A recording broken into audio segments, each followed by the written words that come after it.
Hi, everyone. Hi, Brad. Hello.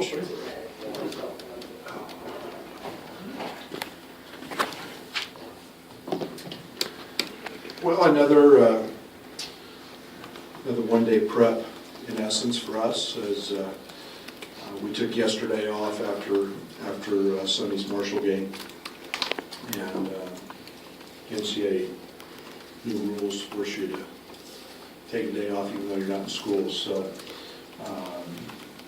quick turnaround against a very, very good team. They scheduled the Augustana game and scheduled it with a couple things in mind. One, I know Gray Giovanni very, very well, and I've known him for almost the entirety of my coaching life, and I know how good a coach he is, and there's a reason they win, and they win at an extremely high level because he's a very good coach, and they're a team that executes, and they're a team that plays extremely hard. So you take away the name on the front of their jersey for us, and you could put any name on there, and they'll play as hard as any team that we're going to see. They're very, very good defensively. They've got 90% of their scoring back. Rebounding, they're a team that is a very, very solid basketball team, and they shoot it, they compete. We've got a young man averaging 5 offensive rebounds a game, close to 12 rebounds. He's only 6'4", but he's a warhorse, and I have a lot of respect for that. So it'll be a great challenge for us. It'll force us to grow. We'll have to be very good offensively because defensively they compete at a very, very high level. So great game heading into the Thanksgiving holiday on Thursday, and great opponent, and another one-day prep as we'll be back to work on Thursday as we get ready for North Carolina Central on Friday. But we've got a challenge tomorrow, and we've got to be up to that challenge. And they're not real big, but they do have a 6'11" kid in the middle who's a shot blocker and a presence. And but this is a very, very skilled basketball team we're going to face tomorrow who plays extremely hard. Chin played for him at Lamar, right? Chin did play for him. Yeah. How did you and he connect? It's got to be 30, long time ago, 30 plus years ago. He was an assistant coach in the business, and recruited me. And when I came out of junior college, and the first time I came an acquaintance with him, with Gray, and then just through the profession. It's a small network, and we've stayed in touch, and he's a guy who's very familiar with spread, our offense. He's been around it before. He knows, and you know, when I was at Western, he was just getting the job at Augustana, and he's been there for a long time, and we always used to scrimmage. They went in there and beat us. So he's achieved a lot of success at a very high level for a lot of years, and like I said, I have tremendous respect for his friendship and his success and the way he goes about it. Brett, scheduling a D2 team, RPI-wise, does this play a role at all scheduling it? No, because it's I worry more about preparation of our team, and sometimes you can play some very poor, to be honest, very poor non-Division I games, and jump on them and win by 40, and you get nothing out of that.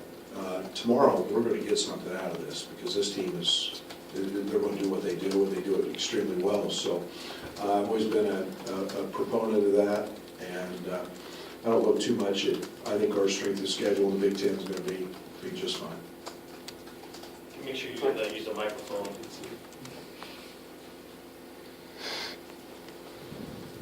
Thanks. T-John Lucas, just what have you seen of him through 4 games, and what do you need from him moving forward? Well, I have tremendous trust in Tijon. Tijon's our quarterback. He's a guy that I need him to stay out of foul trouble, which he did a great job of. And if you'll notice in the Marshall game, we started Mark Allstork on Elmore to start with, just so that Tijon hopefully wouldn't pick up a foul or two. But he's very dialed in defensively. He's very seldom out of the wrong position defensively. Offensively, he's a guy that, I think he had 4 or 5 assists the other night and 1 turnover. That's what we need from Tijon. Is Tijon ever going to be a big scorer? No, he's going to have his nights probably, but we need him to make free throws, run our team, make the right passes, and then be our quarterback on the defensive end, not just the offensive end. Yeah, you mentioned before the season started that Mark Allsworth was maybe still trying to find his way in the offense then. I mean, the opener, he had a good game. And is he kind of back to that? And he's trying to figure out where he fits? Yeah, I think that different style maybe for him in terms of he's playing a lot more off the ball than maybe he did at his old school. But I think the other thing is, in Mark's case, he had 10 rebounds in the first game. His aggression, there's a lot of ways to score, and he got to the foul line. And, he picked up a lot of points because he got easy opportunities, and he got free opportunities at the line. And that's what we want from Mark. And if Mark will run the floor, and we pitch ahead, and he can get in attack mode, he's a guy that's proven he gets fouled a lot.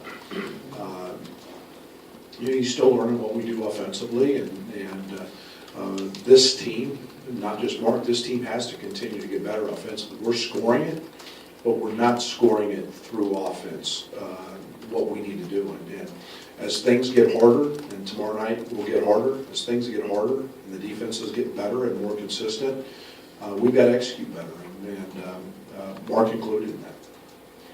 Brad, how do you balance what, in practice time with all these condensed games, what you're trying to install and teach, and just getting ready for your opponents?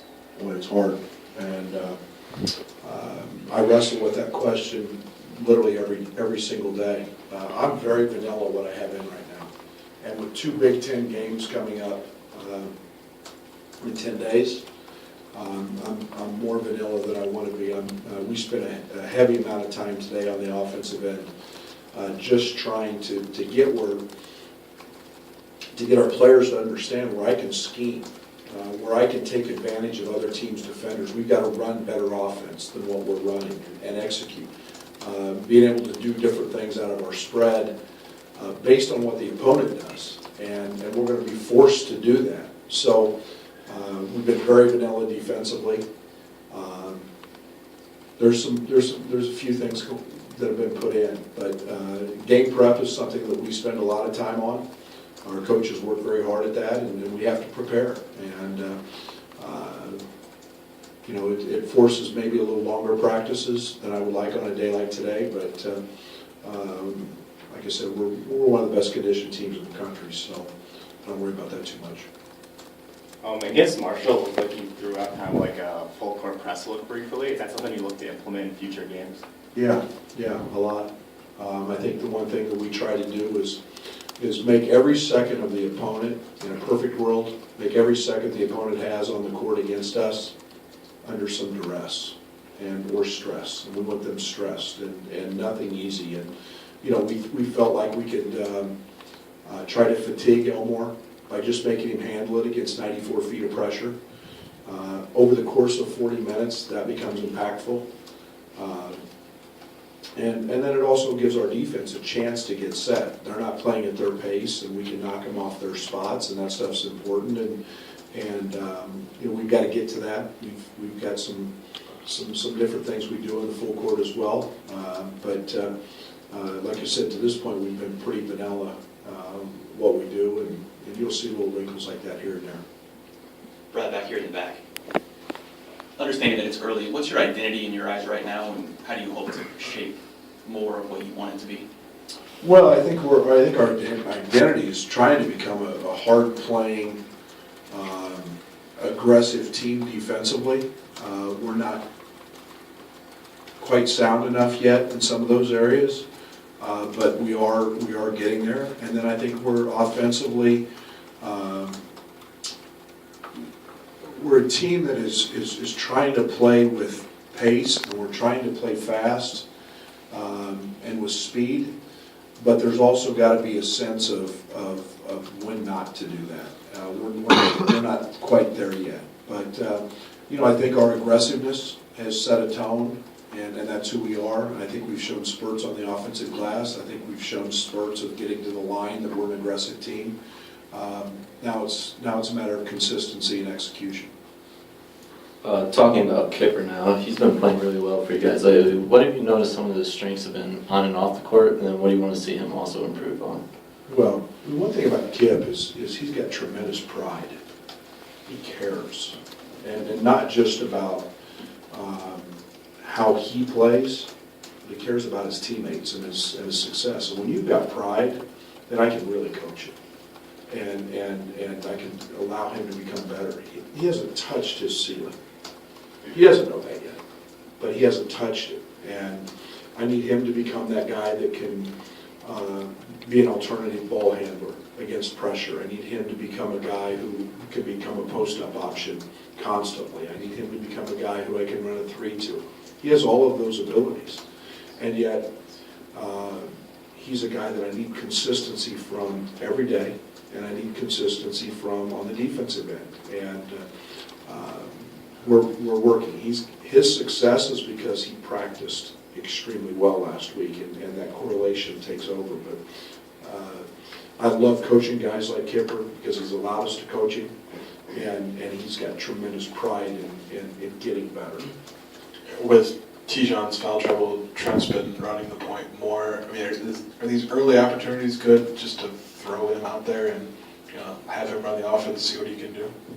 Yeah, Trent's always been a scorer. That's been his mindset. He's never been forced to have to lead and run things. Trent gives us a different gear. Trent's speed, today in practice, he was electric. And he gets better every single day. We wrestled, with a mentality sometimes of Trent not being vocal enough and understanding what we do, but his basic instincts are off the chart. And all these minutes have been good. And I thought he played his best game the other day against Marshall, not because he scored points, but it was what he did on the defensive end, that there was no drop off. And that's one of the consistent things. Everything with us in our system starts with our point guard play. On the offensive end, they've got the ball. On the defensive end, it's their pressure, and he's grown a great deal there, and it gets better every single day. You say Kipper has been practicing well. What does that mean to you for someone to practice well, and what philosophy do you have on that? Well, I don't play you if you don't practice well. I mean, that's very, very simple. You can look at and I told him a couple weeks ago he was getting to that point.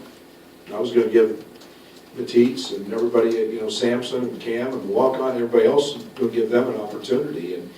And you look, last year we were in Maui, a great example. I had a young man who became one of our best players. Didn't play a second in Maui. You don't work hard, I don't play you. And I think that's what I want our program to be. And to his credit, he has tremendous pride and he cares and he wants to do the right things. And I think that's why my title's coach, is to help get that out of him and not just demand it, but expect it. And that's what I want from Kipper. And like I said, he hasn't touched his ceiling.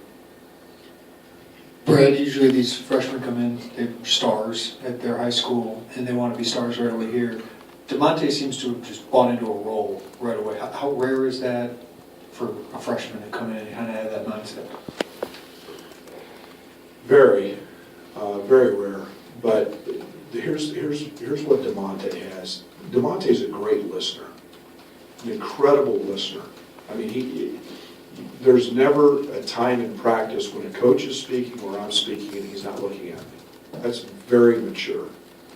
You don't see that in 17, 18-year-old kids that have that level of maturity. He is a extremely good listener. That allows him to grow and to learn. And, you know, he understands what his strengths are. He understands what he can do to this team right now, what he can do for this team. So his maturity level and his ability to listen and be coachable are way, way ahead of what I consider most freshmen. Thank you. See you tomorrow. Thanks, Coach.